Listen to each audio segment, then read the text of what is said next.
Hello, Ms. Jamison. I'm presenting my spring final exam. Cohesion is an attraction between molecules of the same substance. This is one of the properties of water.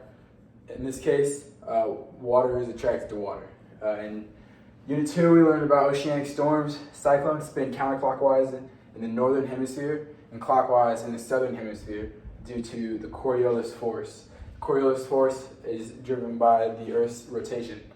Unit 3, we learned about watershed dynamics in our wastewater treatment plants.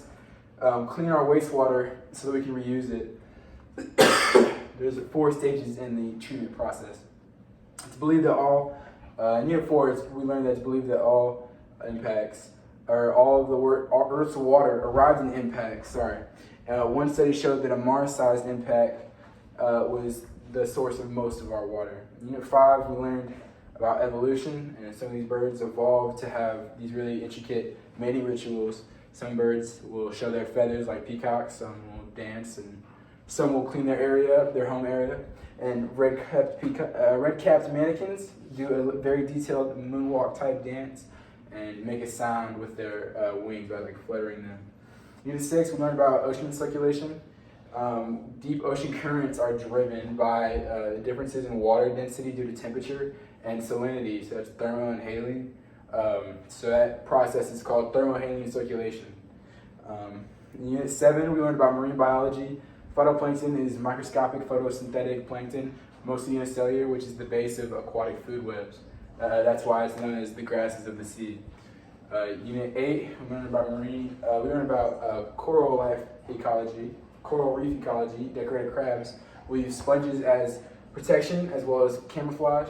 The sponges get more feeding opportunities now that it's moving with the crab. So this is an example of mutualism since they're both benefiting. The great white shark is the largest predatory fish on Earth, some exceed 20 feet in length and up to 5,000 pounds. Favorite unit in semester 1 was Unit 3. It's because I love learning about my water and where all of my wastewater goes and all the water that I'm wasting, why it's important to not waste water. We learned about lentic systems, are slow-moving bodies of water, including ponds, lakes, and wetlands. They're formed from glacier runoff, volcanoes, river sedimentation. Beavers will intentionally create and destroy dams to flood an area. Lotic systems are fast-moving bodies of water, such as rivers, streams, and creeks. Upland rivers are fast-flowing, clear water, starts in high elevation, high oxygen, less nutrients, cooler temperatures. Lowland rivers, slower flowing, more turbid waters, start in less elevated areas, lower oxygen, more nutrients, and warmer temperatures. So those are the opposite, basically. The most interesting thing, I would say, was the catchment area hike. I'd say lake turnover was second. The catchment area hike was the most interesting because I was able to just see, in real life, how we constructed this campus so that all the water could flow down from the top through the school and around it, and then it comes through and then it goes through the courtyard in a certain way, just so it could all end up in the catchment area, so that it can end up as the groundwater. So that was really interesting to me. One thing that I'll definitely keep in mind, and I already do, is that if it's yellow, let it mellow, because that's just a really simple thing you can do to waste less water. And we should all try and incorporate ways to waste less water, like quick showers, and not letting the water run whenever you don't need to for dishes and brushing your teeth and washing fruit and stuff like that. I think one thing that people don't realize is how much water they waste per day. It really is just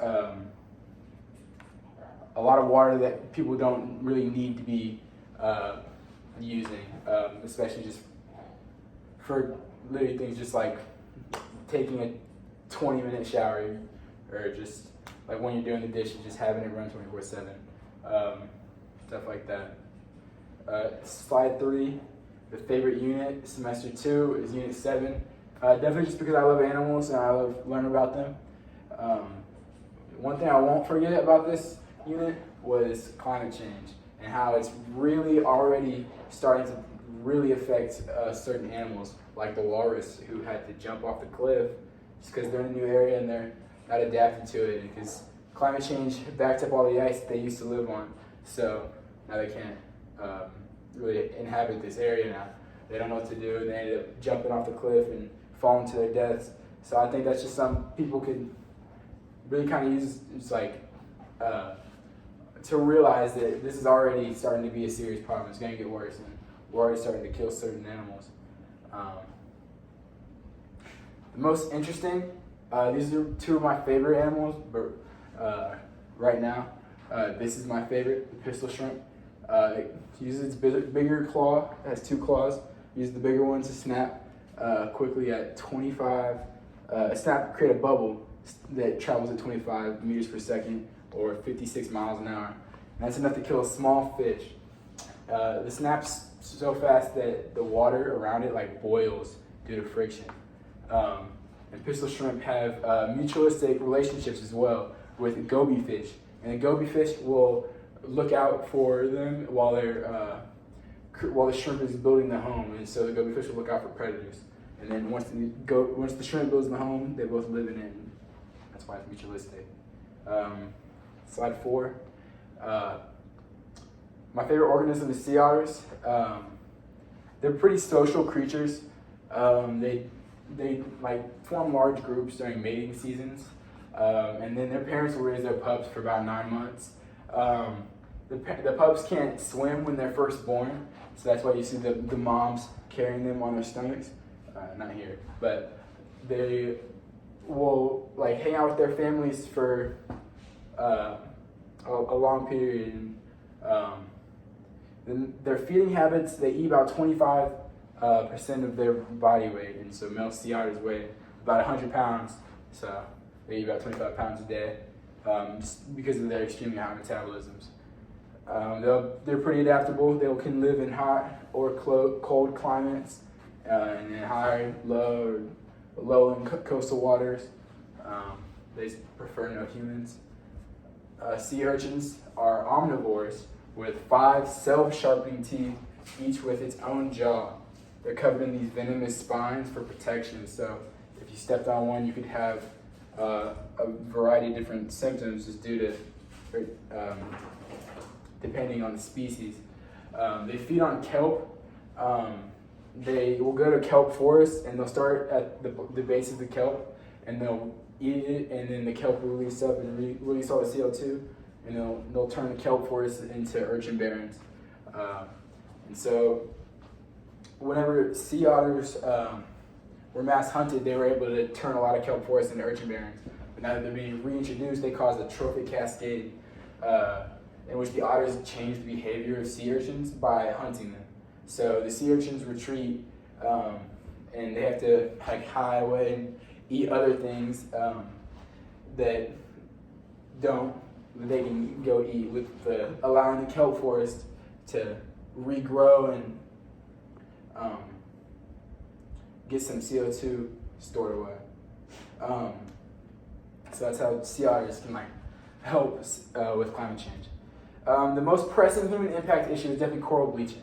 Our coral reefs are dying because of climate change and increased pH levels.